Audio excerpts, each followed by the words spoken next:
안녕하세요, 일레입니다. 오늘 소개해드릴 인물은 청맹리 재상으로 불리는 고불 맹사성 선생입니다. 먼저 맹씨가 사는 은행나무집이라는 뜻의 맹씨 행단을 배경으로 선생의 삶의 궤적에 관해 말씀드리겠습니다.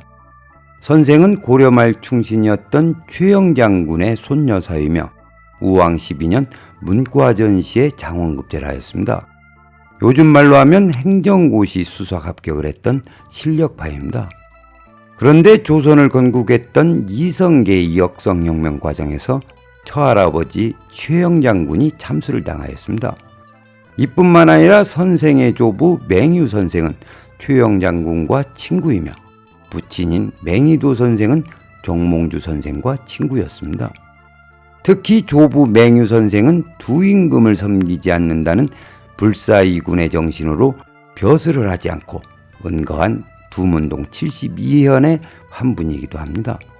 그러다 보니 선생과 조선을 건국했던 신흥 세력들과는 함께할 수 없는 태생적 한계가 있어 고려가 멸망하자 관직에서 물러났습니다. 그러나 아버지의 권유로 출사를 하였습니다. 그리고 명재상으로 이름이 오른 선생은 청렴과 겸양의 삶을 살았습니다. 선생의 일화 중에 한 대목을 소개하면 정성자리에 8년이나 있었어도 선생의 집은 비가 새고 세간살이는 볼품이 없었다고 합니다.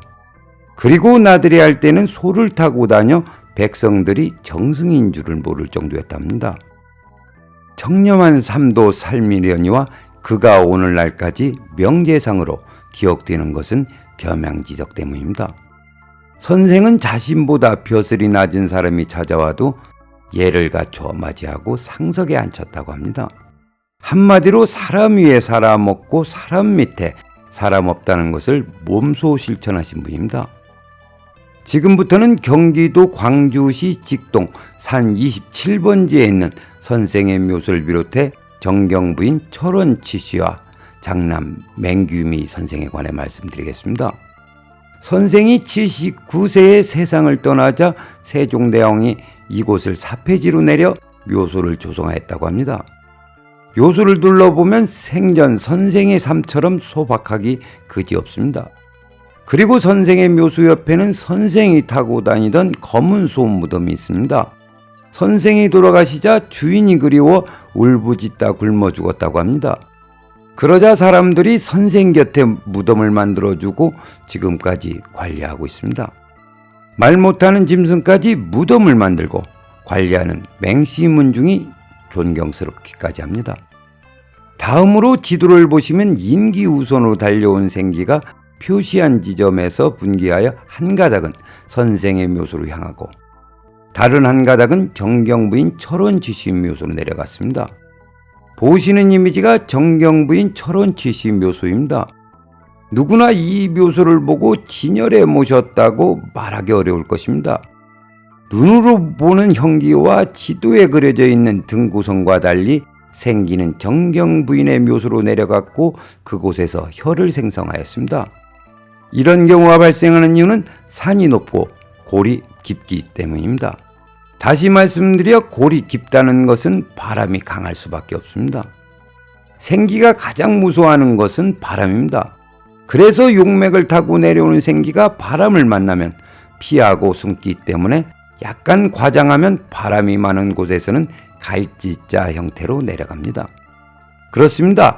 그다지 바람의 영향을 받지 않는 곳에서는 능선 중앙으로 생기가 전진합니다. 그러나 산이든 들이든 모든 곳에는 바람이 있습니다. 그래서 생기는 뱀처럼 또는 용처럼 좌우 상하 변화를 주면서 달려가다가 생기 스스로 가장 안전하다고 생각되는 곳에서 비로소 진열을 생성합니다. 날짐승이 알을 낳기 위해 안전한 곳에 둥지를 틀든 말입니다. 이것이 진열을 생성하는 메커니즘입니다. 다시 한번 말씀드리면 형기적 안목으로 생기의 진행 방향을 알 수 없는 이유는 바람 때문입니다. 해서 바람의 눈으로 또 바람의 마음으로 생기가 타고 내려오는 용맥을 살펴야 합니다.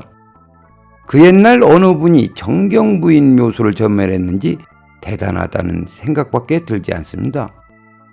다음으로 선생의 묘수에 대해 말씀드리면 아쉽게도 실효를 하였습니다.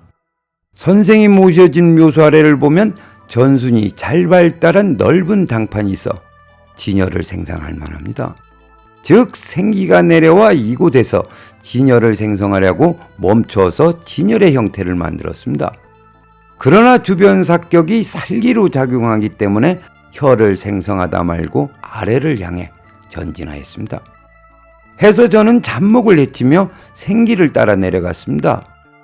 내려와 보니 선생과 정경부인 묘소 방향을 표시한 이정표 앞에서 진열을 형성하였습니다. 임도로 사용하고 있는 이곳에 진열을 생성하였습니다. 이 국세의 특징은 바람을 피해 가장 아늑한 곳에서 진열을 생성하였습니다. 현기론으로 쉽게 설명되지 않는 이곳에 진열을 생성했던 것입니다. 선생을 이곳에 모셨으면 어땠을까 하는 아쉬움이 있는 자리입니다. 다음으로 보시는 이미지가 선생의 장남인 맹귀미 선생의 묘소입니다. 맹귀미 선생은 죄가 없음에도 불구하고 조대림 사건과 장인 이무옥사로 인해 2번에 걸쳐 연좌자에 따라 고문을 당했습니다.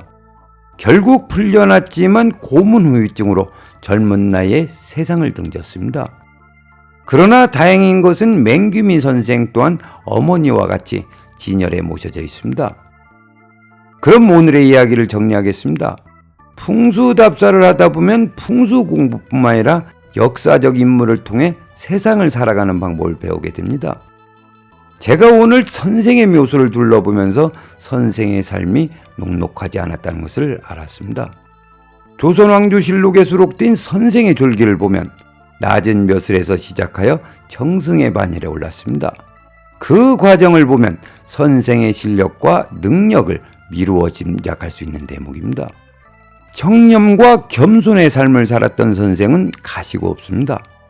그러나 오늘을 사는 우리에게는 사표가 되고 귀감이 되고 있습니다. 해서 맹사성 선생은 이 시대의 거울입니다.